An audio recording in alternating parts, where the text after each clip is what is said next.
So I'm here with the 2013-2014 colour snowboard by Endeavour.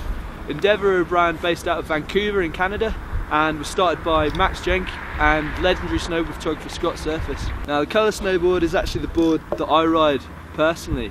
I rode last season's version, and obviously this is next year's, and they've actually changed it up a bit in the time since. The board is really a jib board, but with enough stiffness that you can take it all over the mountain. It's a true twin, and it's got a carbon stringer running from tip to tail to give it a bit more snap.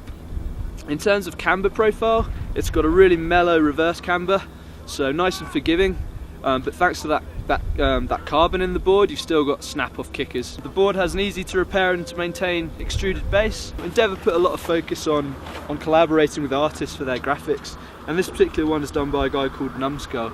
I'm not that familiar with his work, but the board looks sick anyway. It's pretty rad. It's got this funky looking abstract mouse on the top sheet and a really nice colourful base which ties in with the name of the board, the colour series. Another pretty rad feature of this board are the rubber inlays in the sidewalls. The purpose of these are to reduce chatter when you're riding along and give you a nice smooth ride. Endeavour have also flattened out the nose and tail sections to give you a larger surface area for pressing.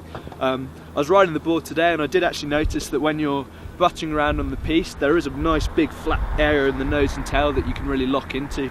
With the slushy conditions at the moment, this was a lot of fun to chuck around on and off the piste. Really good for spinning off side hits, buttering around, and of course it's also a really good board for rails. So even though I was riding this board today in slushy spring conditions, I've actually done a full season in Whistler on last year's model.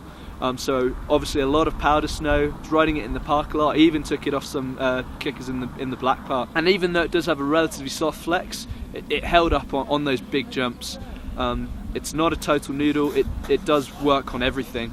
So if you're one of those riders who likes to jib around a lot, but also wants a board that's stiff enough to handle jumps, this is a really good shout.